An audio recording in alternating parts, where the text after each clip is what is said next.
Nem os mais pessimistas chegaram a prever tamanho desastre. A derrota da presidente Cristina Kirchner nas primárias para o Congresso foi a maior já sofrida pelo governo desde que a Argentina retornou à democracia, em 1983. Ao que tudo indica, enterrou os planos da presidente de mudar a Constituição e disputar mais um mandato, o terceiro, nas eleições de 2015. Mas na Argentina nada é tão simples e previsível. Para começar, ainda que vitoriosa, a oposição está profundamente dividida. A própria Cristina já renasceu das cinzas depois de outra derrota acachapante, em 2009, e foi reeleita 2 anos mais tarde. E o mais importante, as eleições parlamentares, para valer, só ocorrem daqui 2 meses. Nas primárias para o Congresso deste domingo, os argentinos escolheram os nomes que vão compor a lista de candidatos de cada partido. Todos os eleitores podem participar, não precisa ter filiação partidária. É mais um termômetro do humor do eleitorado do que uma eleição de fato. Mas, e isso não se pode negar, o termômetro mostrou que a Argentina está cansada do estilo de Cristina, dos constantes confrontos com ruralistas, com a imprensa, com o judiciário e até com os sindicatos. Foi o que reconheceu um dos mais fanáticos aliados da presidente, abre aspas, o povo está com raiva do governo de Cristina. Fecha aspas. Para falar da derrota da presidente Cristina Kirchner nas primárias e das perspectivas políticas na Argentina, recebemos Oswaldo Codiola, professor de História Contemporânea da USP, e Sérgio Fausto, cientista político, diretor executivo do Instituto Fernando Henrique Cardoso. Sejam muito bem-vindos. Consta que depois de conhecer os resultados das primárias, a presidente Cristina Kirchner se trancou no quarto do hotel onde ela estava e chorou durante meia hora, gastou outro tanto para refazer a maquiagem e foi fazer o pronunciamento em que ela ali ficou numa situação mais constrangedora. A situação é tão dramática assim para ela? O que vocês acham? É ruim, né? Acho que vale a pena comparar com o momento em que ela renasceu das cinzas na derrota de 2009. Né? Foi uma derrota menos pior do que essa. Mas no transcurso dos 2 anos seguintes aconteceram pelo menos 2 coisas importantes. Primeiro, a economia lhe foi favorável. E depois houve a morte do Néstor, do marido. E ela se investiu do papel da viúva, desempenhou bem esse papel melodramático, conquistou uma simpatia que ela havia perdido nas eleições de 2009. Esse cenário não se repetirá agora nos 2 anos seguintes. De um lado, por uma razão óbvia, ninguém morre 2 vezes. O Néstor não ressuscitará para morrer novamente. Então, essa hipótese está afastada. Não haverá nenhum evento dramático dessa natureza que possa reverter o carinho do eleitorado. E, além disso, a situação econômica é muito pior internamente e muito menos favorável externamente. Então, eu acho que, de fato, nós estamos assistindo na Argentina um encerramento de um ciclo político e, ao que tudo indica, o novo ciclo político se abre não por fora do peronismo, mas por dentro do peronismo dissidente. Já a gente vai tratar desse futuro. Eu quero saber a opinião do Codiola também, porque há motivos para chorar pela Argentina? Não, não há nenhum motivo. Quero dizer, a derrota foi muito forte. Em 2 anos, Kirchner, ou seja, o chamado Projeto K, perdeu 4 milhões de votos, certo? Teve 26% dos votos agora. Não é totalmente correto que afirmou que a reportagem inicial de que essas primárias que teve aí não servem para nada. Elas servem sim, porque os partidos que se apresentam, não somente apresentam sua lista de candidatos, têm que obter pelo menos 1,5% dos votos, senão eles não poderão participar nas eleições. Quer dizer, não serve para preencher cadeiras imediatamente no Congresso. Não serve para preencher cadeiras, mas já eliminou. Muitos partidos que se apresentaram nessa eleição já ficaram barrados da eleição próxima de outubro. Ou seja que os resultados vão se modificar um pouco, porque muitos votos que foram para partidos menores, que não passaram a barra de 1,5% numa determinada quantidade de distritos, agora vão se distribuir nos outros partidos, certo? Então, a coisa é bastante mais ampla do que o drama de Cristina. Efetivamente, isto antecipa que não vai ter uma composição do Congresso que vai permitir a Cristina mudar a Constituição de tal modo de tentar uma terceira eleição. Isso já praticamente está descartado. Sim, ela não vai ter maioria, quer dizer, se repetir esse resultado... E se repetir ou piorar, que a tendência é que piore para ela, inclusive, certo? Dá para calcular quantos partidos foram barrados e que eleitorado isso significa que pode migrar para outros partidos de oposição? Olha, há um bom 10% que pode migrar para outros partidos, certo? Mas isso não era, quero dizer, não é somente por isso. Há votos que vão migrar porque há resultados surpreendentes, ou seja, frentes políticas, organizações políticas, que ainda tinham que demonstrar sua viabilidade eleitoral, a demonstraram nessa eleição de domingo, certo? E então agora vai haver um encorajamento do eleitorado para eles obterem mais votos, certo? Isso se aplica particularmente a duas, depois podemos falar nelas, certo? Ou seja, que o problema não é apenas o problema de Cristina Kirchner, se desenha um novo panorama político na Argentina, certo? E nesse novo panorama não é só ela que perdeu. Se ela perdeu, porque outros ganharam, certo? Então, vamos ver quem é que ganhou, porque, na verdade, ela ficou com 26% dos votos.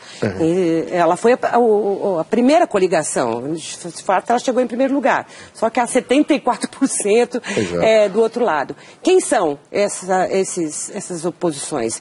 São peronistas também? É a União Cívica Radical que cresceu? São outros miríades de pequenos partidos? Você tem duas forças políticas que despontaram na oposição a Cristina. A principal delas é o peronismo dissidente, agora liderado pelo Sérgio Massa, que é o prefeito de Tigre, que é, nos termos brasileiros, nós chamaríamos de um município da grande Buenos Aires. Há também uma coligação de forças do Partido Socialista, que tem uma base importante em Santa Fé, em coligação com a União Cívica Radical, que é um tradicional partido argentino desde o princípio do século passado. Por que é importante a vitória do Sérgio Massa? Por duas razões. Porque o peronismo ainda é a grande força política do Argentina e tem sido assim por toda a segunda metade do século XX e continua a ser assim na segunda década do século XXI. E porque o Sérgio Massa ele conseguiu conquistar os votos no coração político da Argentina, onde há uma grande concentração dos votos. A Argentina, do ponto de vista eleitoral, é muito mais concentrada do que o Brasil. 37% dos votos... Em Buenos Aires, né? É na Grande Buenos Aires. É na província de Buenos Aires. E uma parte importante disso se dá no chamado conurbano de Buenos Aires, na Grande Buenos Aires. A dissidência que ele abriu e que se mostrou vitoriosa quebra essa fortaleza política que antes estava sob o domínio da Cristina por dentro, no seu coração.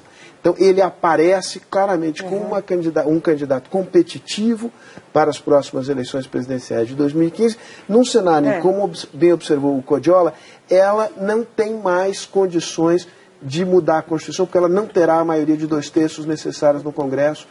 Isso está enterrado. Acho que esse é o principal projeto dela que a gente tem. Ela se torna claramente um vetor político de poder descendente. Agora, o Sérgio Massa, um líder peronista que já mostra sua força, ele foi do gabinete dela, né? Ele foi chefe de gabinete e ele foi demitido.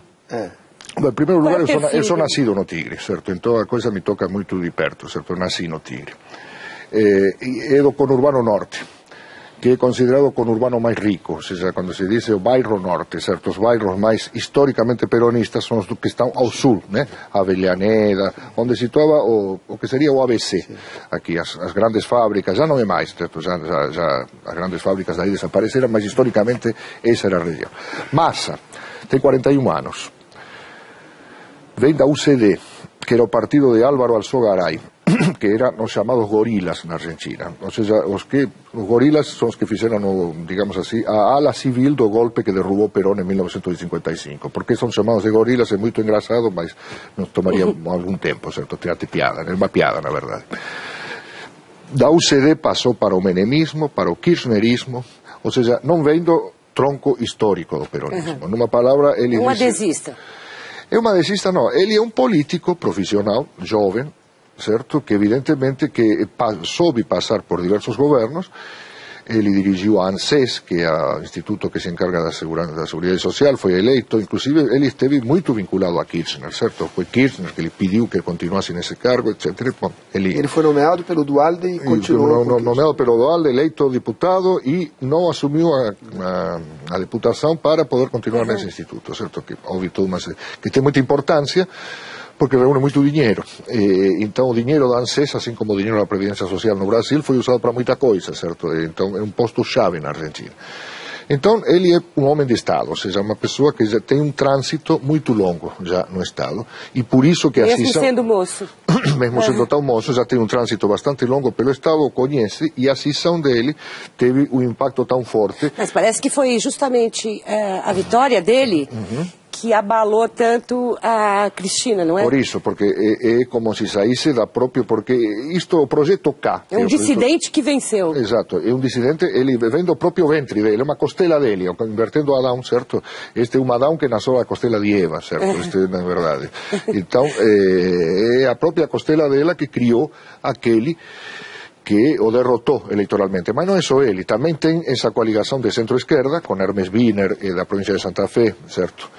E o Partido Radical, que é um partido histórico, talvez o partido mais antigo da América Latina em funcionamento, o partido fundado em 1890, que foi o grande partido argentino, que teve 1,5% dos votos, certo?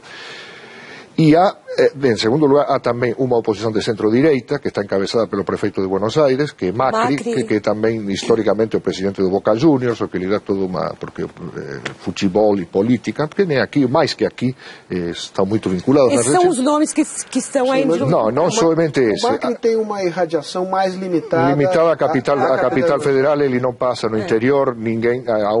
Ele é controverso, Não é controverso. Na Argentina há uma diferença. Porteño e interiorano, vamos dizer assim, é uma briga mesmo, certo? Quer dizer, o interior do país, sobretudo para o norte de Buenos Aires, vê muito mal os porteños, principalmente no norte, certo? Nas províncias de Salta, Jujuy, etc., que tem uma composição indígena muito alta.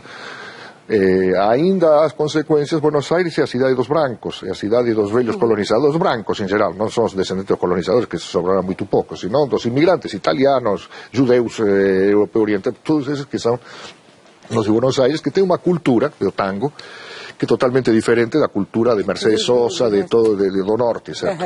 Então, Macri, no interior não passa nada. E terceiro, não há somente um centro-esquerda, há uma esquerda muito forte que proporcionalmente foi a que mais cresceu eleitoralmente no domingo. Nesse momento, quer dizer, nesse momento. mas digamos, são todos eles são o páreo para a eleição de 2015 já. Exatamente. Começa agora, deflagra essa já deflagra de fato a eleição de 2015, mas que a com Cristina certeza pode pescar um outro peronista para fazer a sua sucessão, ou ela vai ser obrigada a aderir ao Massa, por exemplo? É muito difícil. Mas peronismo já é apenas uma referência, porque, como estou dizendo, este Massa, em que sentido pode ser considerado peronista? Ele vinha do pior do antiperonismo, do peronismo mais forte. Então, já peronismo não tem esse significado ideológico tão forte que tinha no passado. Já os partidos políticos argentinos, pelo menos os mais importantes, se fazem e se desfazem. Há um panorama meio brasileiro na política argentina, no sentido de uma passagem muito, não tão fácil quanto no Brasil, certo? Onde a passagem muito mais rápida, porque os partidos são menos ideológicos. Mas o trânsito se tornou mais bastante livre, mais fluido e com certeza em 2015 ninguém Massa, ganha. Né? Quer dizer, eu acho que na abertura do programa se mencionou esse desgaste do eleitorado argentino, digamos, de um lado com os resultados cada vez piores do chamado modelo, né? E do outro lado com o estilo político da Cristina e do seu governo de permanente confrontação com variados setores da sociedade, com a imprensa, com outros partidos políticos. O Massa faz o contraste com isso, quer dizer, ele explicitamente se apresenta como o candidato do diálogo, o candidato da não confrontação, o candidato, digamos, nesse sentido, ele ganha certos contornos que lembram o estilo, e o estilo do político brasileiro também, né? Que não marca tanto esta diferença com os seus adversários, e que eu acho que isto é o sinal de que há um profundo desgaste deste estilo de se fazer política que a Cristina exacerbou de uma maneira extraordinária. Vamos lembrar de início que quando o Néstor assumiu, uma das palavras, de uma espécie de slogans, ou de diretrizes do seu governo, era chamada transversalidade. Né? Que era a ideia de que você iria incorporar ao kirchnerismo membros e lideranças de outros partidos. O que aconteceu é que o kirchnerismo, à medida em que os anos foram se passando, os confrontos foram se acumulando, o modelo de gestão, digamos, foi no seu lado mais idiosincrático, foi se exacerbando, ele foi, digamos, se encolhendo e se tornando cada vez mais virulento. E eu acho que, digamos, isso claramente entrou em colapso agora. Muita centralização do poder. Há alguns detalhes significativos nessa eleição que não devem ser. Há uma tendência a uma forte participação política na Argentina, primeiro. Sempre. O Brasil, sim, sempre mais que se acentuou, porque houve uma certa despolitização, um certo cansaço, porque Cristina Kirchner, sua equipe, centralizou muito o poder, certo? E tendia para um governo, para uma coisa de tipo, as últimas eleições tinham sido plebiscitárias. Era Cristina contra o resto, contra o restante dos candidatos. Na última, Cristina teve 54% nas últimas presidenciais, e agora tem 26%, então isso é muito importante. Um movimento cívico importante, houve 30, os chamados fiscais. Por quê? Porque na Argentina não se vota por urna eletrônica, se vota com papel, certo? O que permite uma margem de fraude bastante importante, porque basta que não haja um fiscal, como lhe diz, um vedor, uma pessoa que vigia de determinado partido, para que as cédulas desse partido desapareçam do quarto. Isso é absolutamente comum na Argentina, não? Em determinado momento um eleitor de um partido menor, mas não tem como, lamentável, e não pode votar, certo? Essa prática, houve uma ONG, um movimento tipo Facebook ou qualquer coisa que chamou a que argentinos, voluntariamente, sem receber um centavo, se apresentassem para vigiar. Se apresentavam 38.000 pessoas para vigiar, que deu 2 ou 3 por cada mesa em cada país. Então há uma tendência a isso. A participação. Houve grandes manifestações também na Argentina, né? O tempo todo. Que Cristina tentou ignorar, ela depois nem dialogar. Não teve como a presidente Dilma no Brasil, que deu respostas aos movimentos, enfim, fez pronunciamentos. Ela fingiu que não acontecia. Né? Sobretudo na chamada capital federal, Buenos Aires, né? Que é, digamos, um terreno pouco propício ao kirchnerismo desde sempre. Né? Houve grandes manifestações ali. Houve também grandes manifestações favoráveis à Cristina. A capacidade de convocação da Cristina se manteve, enfim, elevada até muito recentemente. Tem os instrumentos de governo.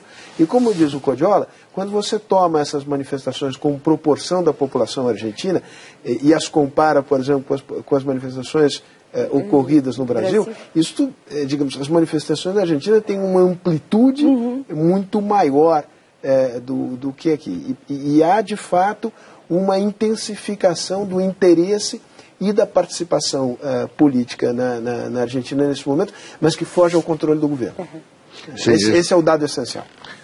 Não, em primeiro lugar, como se explica tudo isto? Em primeiro lugar, a coalição kirchnerista que governava o país na última década já explodiu, não é só Massa.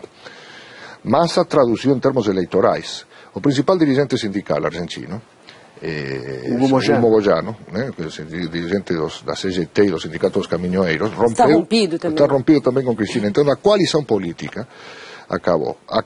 Bom, a situação econômica é muito difícil na Argentina, certo? Neste momento, por o endividamento, ou seja, o que aconteceu durante a última década, que, em geral, governou com vento a favor, acabou, né? Nós passamos uma desvalorização flutuante do dólar, assim, muito forte, né? O dólar chegou a estar a 10 pesos argentinos, o paralelo, né? O chamado dólar blue, que eles chamam, né?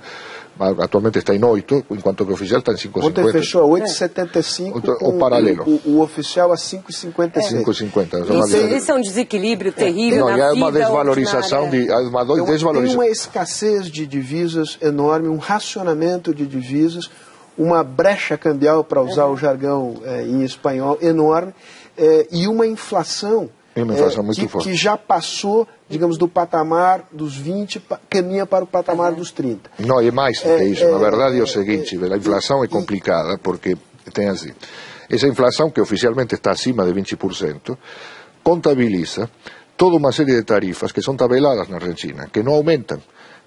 água, luz, eletricidade e transporte, certo, que são muito mais baratos do que aqui em Buenos Aires, não no restante do país, em Buenos Aires. Tudo isso está zerado, certo? Congelado. Isso, congelado, certo? Quero dizer que os outros artigos de primeira necessidade aumentaram muito. A inflação é muito forte na Argentina. A Argentina não é, Buenos Aires não é barata neste momento, não é para chegar brasileiro e comprar tudo. Digamos, tem uma pressão dada a escassez de divisa por uma desvalorização do câmbio oficial, Exato. O que, digamos, impulsionaria ainda mais a inflação. Então você tem, na verdade, uma bomba relógio. Agora, você ter 2 anos e meio de governo ainda, praticamente, do presidente Cristina, com esse clima político já digamos, de perda de confiança e uma situação econômica complicada, que passos ela tem, que alternativas, o que ela pode fazer imediatamente para, enfim, continuar o seu governo e tranquilizar, serenar o país, porque vai ser uma eleição complicada, mas daqui a pouquinho, depois do intervalo. Se a derrota foi tão tremenda para a presidente da Argentina, Cristina Kirchner, nessas primárias, o que ela tem para fazer, que alternativas ela tem na mesa para tocar aí quase 2 anos e meio de governo? O que vocês acham? Bom, ela tem uma espada sobre a cabeça cujo nome é inflação.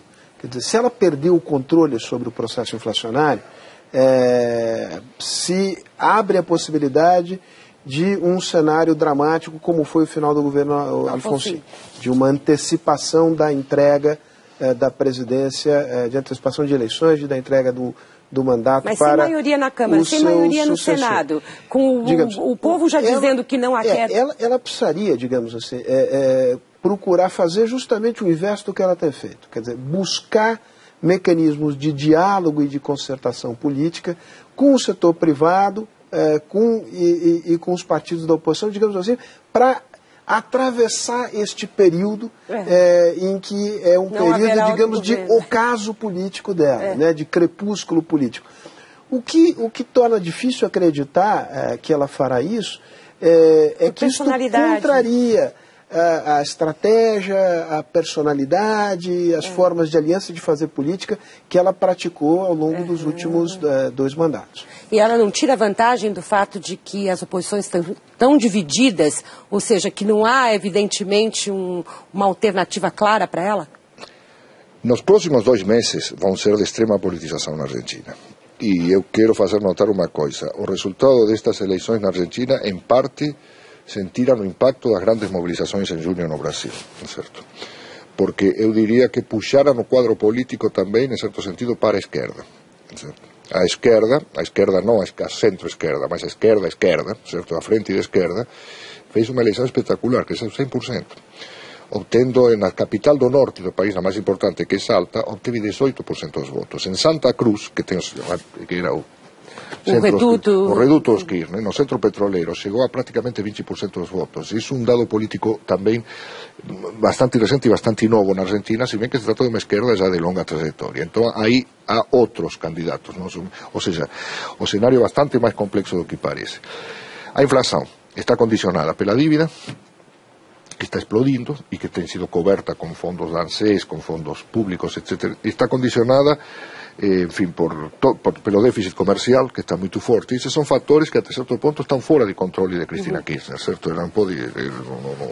Essas coisas acontecem porque a Argentina, no fundo, nunca se recuperou por completo, certo, do grande desastre que foi aquele de 2001 que levou os Kirchner ao governo. Então, teve um período... moratória e tudo mais. Claro. Agora, o Kirchner é um governo extraordinário, são 10 anos. Já está se falando muito rapidamente que estamos vivendo pós-kirchnerismo. Cuidado. De fato, fora do poder, o kirchnerismo não existiria. Quem vai levar como candidato em 2015? Porque agora o problema é... Ela tem que escolher o sucessor dela. Sim, mas quem vai ser o sucessor? Não tem ninguém. Quer dizer, não tem ninguém que apareça como alguém... Fica essa impressão de realmente de ocaso, é um grupo que se encerrou de tal modo dentro de si mesmo, né, que perdeu inclusive a capacidade de engendrar. Quem havia, digamos, se apresentado para este papel é o governador da província de Buenos Aires, Daniel Scioli, que foi, digamos, derrotado de maneira fragorosa nessas eleições. Mas isso é um traço em comum. Meia hora sobre a Argentina, mais um programa inteiro. Infelizmente eu tenho que terminar. Exato. Mas eu agradeço muito, professor Cordiola, Sérgio Fausto, pelas análises, pelas informações. Obrigada a você também que acompanhou, entre aspas. A gente volta quinta-feira. Até lá.